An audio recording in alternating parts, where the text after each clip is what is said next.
Bismillahirrahmanirrahim. Assalamualaikum warahmatullahi wabarakatuh. Waalaikumsalam warahmatullahi wabarakatuh. Nahmaduhu wa nusalli wa nusallimu ala rasulihil karim. Allahumma la ilma lana illa ma 'allamtana innaka anta 'alamul ghuyub. Rabbi shrah li sadri wa yassir li amri wahlul 'uqdatam min lisani yafqahu qawli. Jamaah salat subuh yang sama-sama dirahmati oleh Allah Subhanahu wa taala.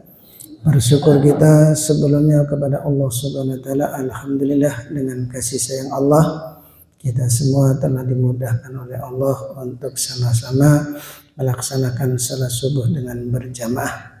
Mudah-mudahan salat subuh kita diterima oleh Allah Subhanahu wa taala. Amin ya rabbal alamin. Hadirin yang dimuliakan oleh Allah SWT, kita dengarkan sama-sama satu hadis dari baginda Nabi Muhammad SAW tentang keutamaan salat. Baginda Nabi Muhammad SAW pernah ditanya oleh seorang sahabat. Su'ilan Nabi sallallahu alaihi wasallam an qaulillahi ta'ala inna salata tanha 'anil fahsya'i wal munkar. Jadi baginda Nabi Muhammad sallallahu alaihi wasallam ini ditanya mengenai firman Allah yang berbunyi inna salata tanha 'anil fahsya'i wal munkar.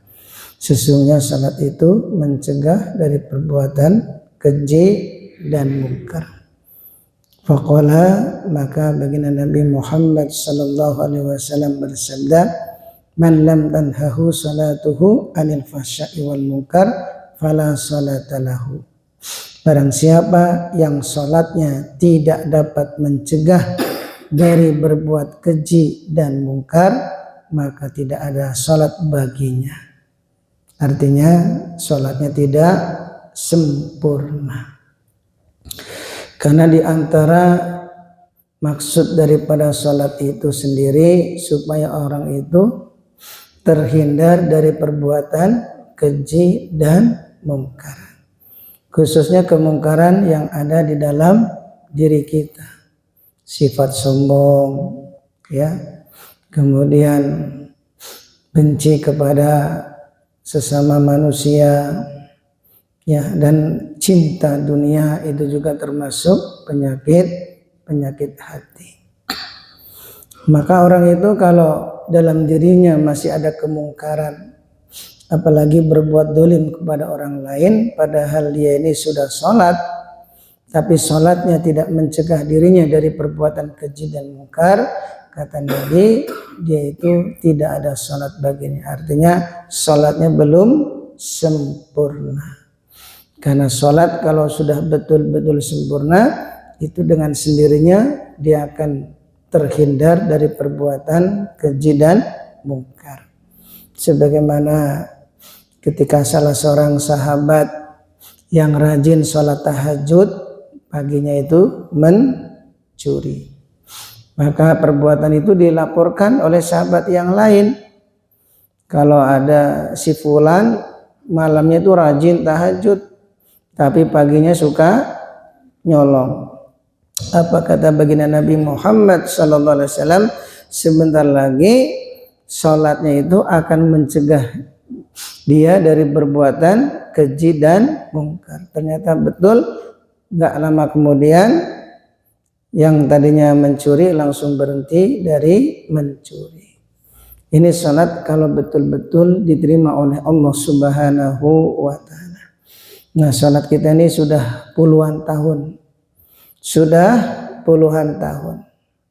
Kira-kira kemungkaran itu masih ada enggak di dalam diri kita ini?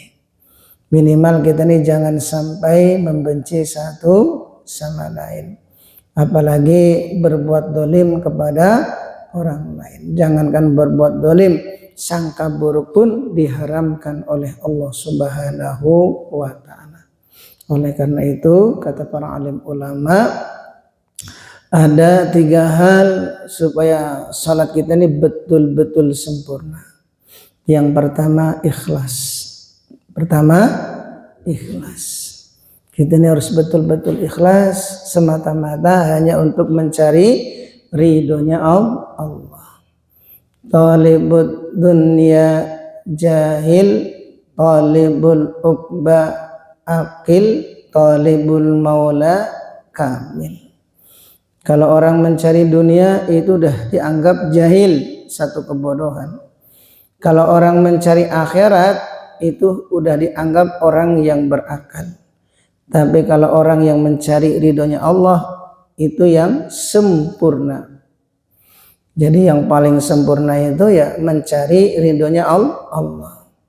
Bukan karena surga yang di dalamnya karena ada bidadari, tapi semata-mata hanya untuk mencari ridhonya Allah. Kalau orang itu sudah mendapat ridhonya Allah, walaupun dia dicemplungkan ke dalam neraka, yang teriak-teriak orangnya ke nerakanya. Nerakanya yang nggak kuat, masya Allah. Neraka yang begitu besarnya, yang ahli neraka itu kan giginya kata Nabi sebesar gunung Uhud. Kalau giginya saja sebesar gunung Uhud, kira-kira jasadnya sebesar apa? Nggak kebayang. Berarti neraka itu begitu besarnya, begitu luasnya. Akan tetapi neraka yang begitu besar, ketika ada orang yang diridhoi oleh Allah masuk ke dalam neraka, yang nggak kuat itu justru nerakanya. Minta dikeluarkan nih orang. Ibarat kita dengan nyamuk, besaran mana? Besaran nyamuk atau besar kita? Nyamuk itu kecil, tapi kalau sudah gigit kita ini gelisah, betul? Bisa nggak kalau digigit nyamuk tahan? Sulit untuk nahan. Jangankan ketika lagi santai, lagi sholat pun ya, kalau namanya nyamuk mencelok ke pipi pasti digebuk ceplak. Nggak kuat. Walaupun nyamuk itu kecil, walaupun kecil itu terasa. Walaupun orang itu badannya gendut sekalipun, dagingnya tebel, tetap kalau sudah digigit nyamuk pasti nggak kuat. Itulah orang yang diridhoi oleh Allah. Ketika dia masuk ke dalam neraka, yang teriak itu bukan orangnya, tapi nerakanya yang nggak kuat. Ya, masya Allah, ini satu contoh ya, orang itu kalau beribadah semata-mata hanya untuk mencari ridhonya Allah. Nabiullah Ibrahim alaihissalam dilemparkan ke dalam api oleh Raja Namrud laknatullah alaih. Api yang sifatnya membakar berubah menjadi dingin dan menyelamatkan Nabiullah Ibrahim alaihissalam, sehingga kobaran api itu Allah jadikan taman sebagaimana taman-taman surga. Makanan langsung datang dari surga, sehingga selepas Nabiullah Ibrahim alaihissalam dikeluarkan dari kobaran api selama 40 hari 40 malam, beliau ditanya, wahai Nabiullah Ibrahim alaihissalam, hari-hari kapankah ketika engkau mendapatkan kebahagiaan? Kata Nabiullah Ibrahim alaihissalam, selama hidupku hari yang paling aku dapatkan kebahagiaan ketika aku berada di dalam api selama 40 hari 40 malam. Sifatnya api itu panas dan membakar. Tapi kalau Allah sudah meridhoi seseorang, walaupun sifatnya membakar, berubah menjadi menyelamatkan. Betul? Nabi Yunus ditelan oleh ikan apa? Ikan ambar, itu pokoknya ikan gede lah. Ikan gede. Itu ikannya masih ada nggak? Hah? Masih ada. Karena dalam Al-Quran ya, andaikan Nabi Yunus itu tidak doa la ilaha illa anta subhanak inni kuntu minadz dzalimin, maka Nabi Yunus itu akan berada di dalam perut sampai hari kiamat. Artinya ikan itu sampai sekarang masih ada. Udah pernah lihat? Belum, sama ya. Yang jelas ikan itu masih ada. Nah, ketika Nabi Yunus alaihissalam ditelan oleh ikan dalam mengalami 3 kegelapan, gelapnya malam, gelapnya samudra karena di dasar samudra, kemudian gelapnya di dalam perut ikan. Untuk bernapas sulit, akan tetapi yang mungkin ya sifatnya dari dalam perut ikan itu orang bisa maut, tapi Allah rubah walaupun di dalam perut ikan ini Nabi Yunus alaihissalam tetap diselamatkan oleh Allah Subhanahu wa taala dengan berzikir la ilaha illa anta subhanak inni kuntu minadh dhalimin. Masya Allah, yang akhirnya dikeluarkan juga dari perut ikan.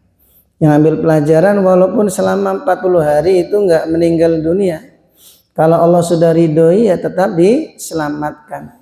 Walaupun ya pada umumnya orang kalau sudah ditelan ikan mesti maut, tapi Allah berkehendak tidak. Ini satu contoh orang yang mendapat ridhonya Allah Subhanahu wa taala.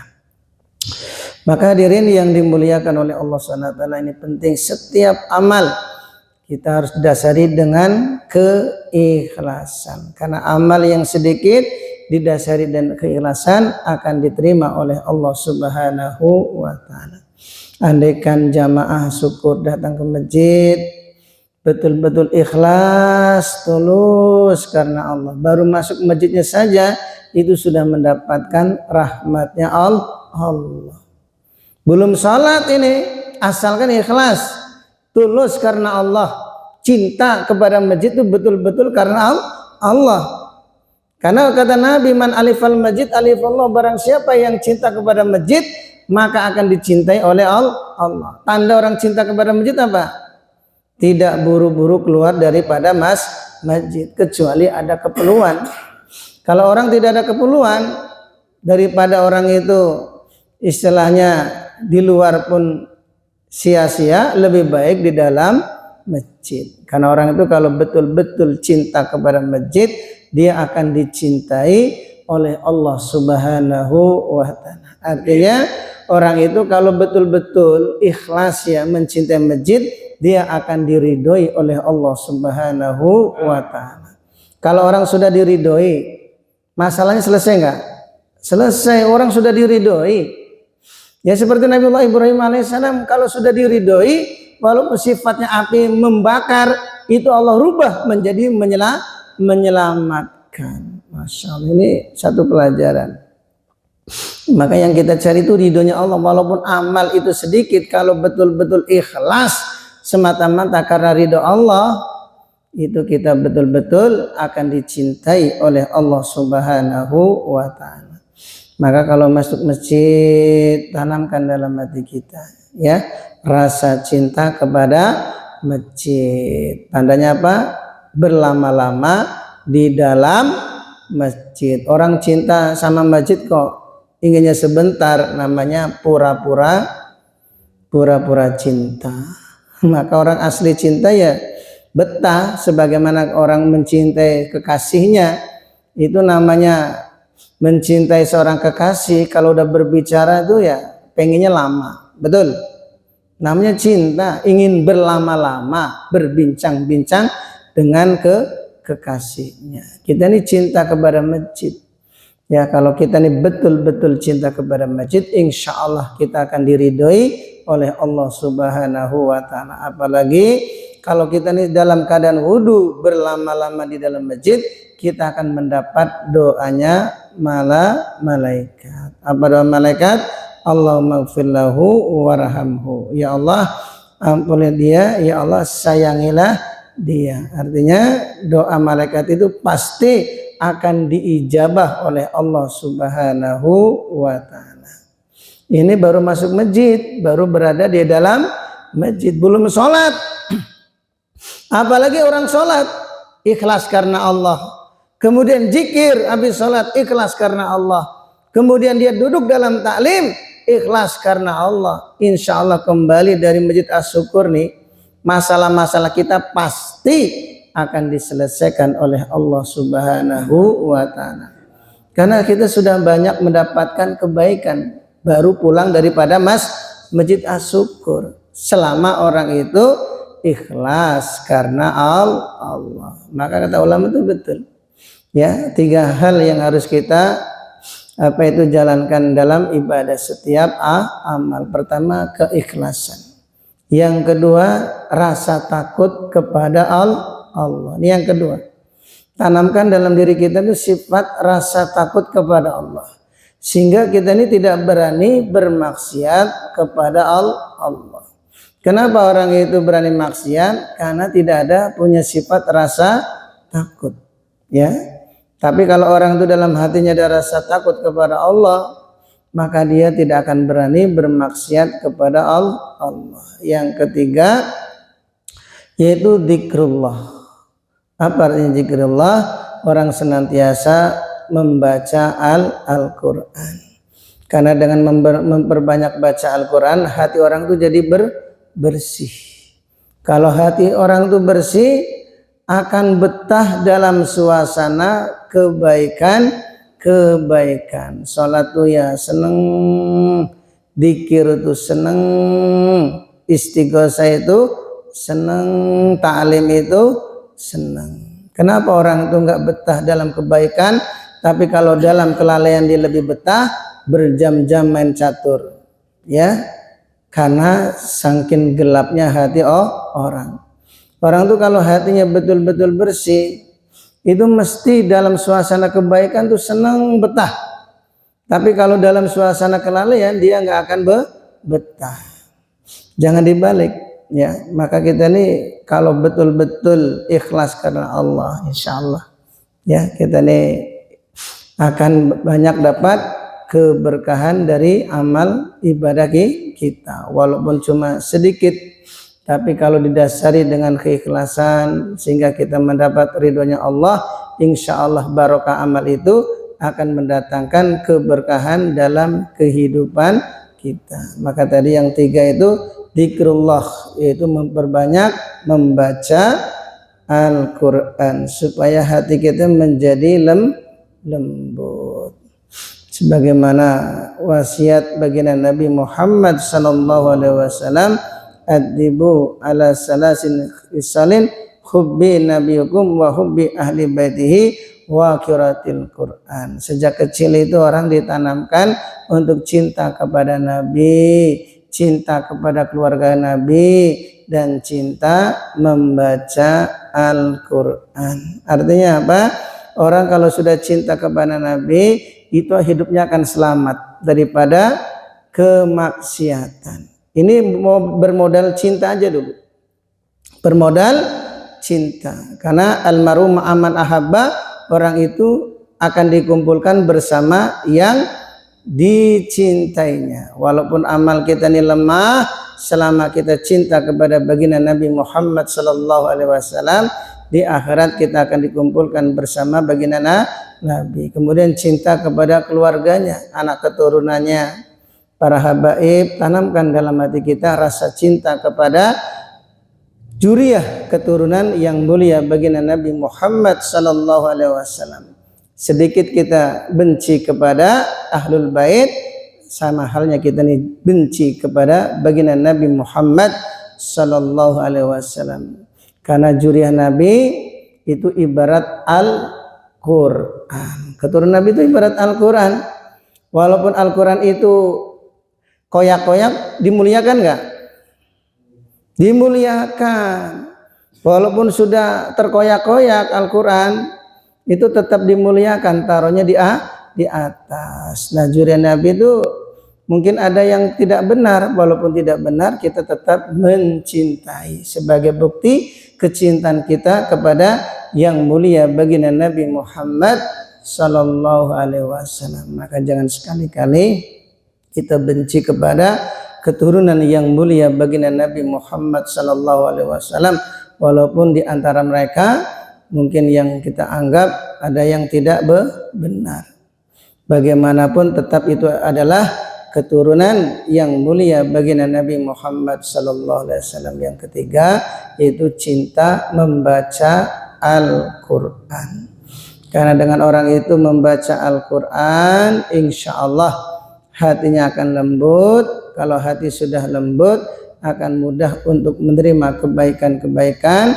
Kemudian dia senang dalam suasana kebaikan-kebaikan. Kalau ibadah itu ya jadi senang, sholatnya senang, zikirnya senang, terus taklimnya senang. Berlama-lama di dalam masjid juga senang. Itu hati kalau sudah bersih. Maka ini 3 hal ya. Kata para alim ulama, pertama apa? Ikhlas. Kedua, rasa takut kepada Allah. Yang ketiga, zikrullah, artinya memperbanyak membaca Al-Quran. Kalau sudah dijalankan, harapan kita nih setiap amal diterima oleh Allah, khususnya ibadah sholat. Karena kalau sholat kita ini betul-betul diterima oleh Allah, maka kita akan terhindar dari perbuatan keji dan mungkar. Amin. Jangan sampai kita ini sudah puluhan tahun sholat, tapi masih berbuat kemungkaran. Tidak peduli itu uang halal atau haram, nggak peduli. Ya ini pentingnya kita sholat diperbaiki. Insya Allah ya, kalau kita ini tidak memperdulikan mana halal mana haram, yang penting ya hambek, nah kan gitu ya, hambek, tidak di pikirkan ini sumbernya dari mana. Ya ini khawatir kalau Dajjal datang, kita akan menjadi pengikut Dajjal yang paling setia. Karena kalau sudah Dajjal datang, seluruh ekonomi dikuasai oleh Dajjal. Ayo, yang tidak ikut Dajjal nggak makan. Yang nggak ikut Dajjal nggak makan. Pilih mana? Ikut Dajjal makan. Nggak ikut Dajjal nggak makan. Pilih mana? Tidak makan. Itu akan kelihatan. Nanti. Kalau teori gampang. Wong kita prakteknya aja. Kadang kita dikasih uang nggak pernah tanya sumbernya ini dari mana. Ini halal atau haram. Ya. Padahal kita masih bisa makan. Betul. Masih bisa cari uang. Tapi kadang kalau dikasih uang nggak pernah tanya. Ini sumbernya dari mana? Halal atau haram? Atau remeng-remeng? Apalagi Dajjal datang. Ekonomi dikuasai oleh Dajjal, teknologi dikuasai oleh Dajjal. Yang tidak ikut Dajjal nggak makan, ya. Yang ikut Dajjal dia makan. Nah itu orang akan kelihatan. Makanya ketika Dajjal datang dari seluruh dunia, yang selamat hanya 12.000. Ini kata yang mulia baginda Nabi Muhammad Sallallahu Alaihi Wasallam dalam hadis riwayat yang sahih. 12.000. Sedangkan di dunia ini ada 270 negara. Ada 270 negara, kurang lebih. Nah, kalau dari 270 negara yang selamat 12.000, satu negara berapa orang?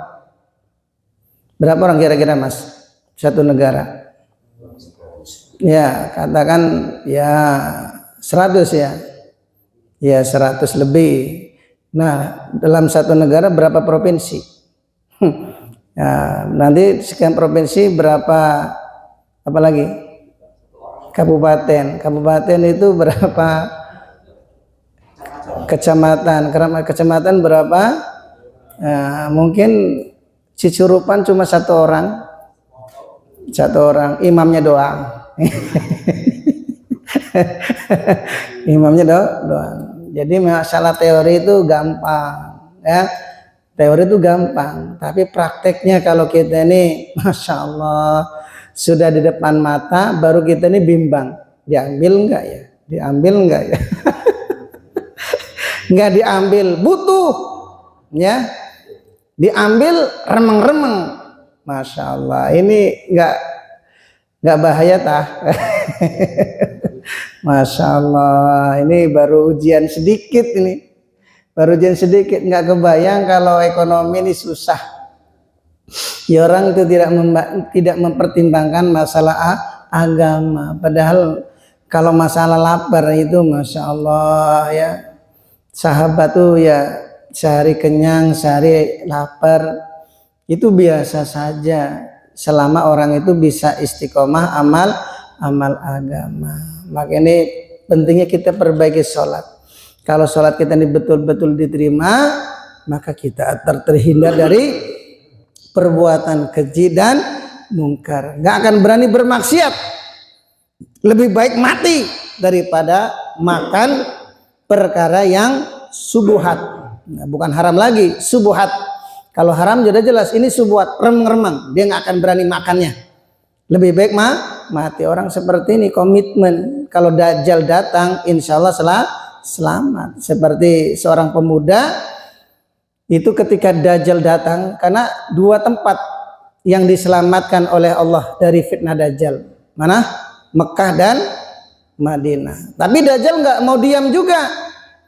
Maka bumi itu digoncangkan oleh Dajjal, gempa bumi, sehingga banyak orang-orang Madinah yang keluar dari Madinah. Begitu mereka keluar dari Madinah, mereka langsung jadi pengikutnya Dajjal. Cuma ada satu pemuda yang imannya kokoh, kuat. Begitu dia keluar dari Madinah, melihat Dajjal, langsung, oh ini loh si Dajjal yang matanya cuma satu. Kurang ajar kamu ya. Akhirnya pemuda tadi digergaji. Dibelah menjadi dua, dikembalikan lagi, hidup kembali. Oh, saya ini tambah yakin kalau kamu tuh Dajjal.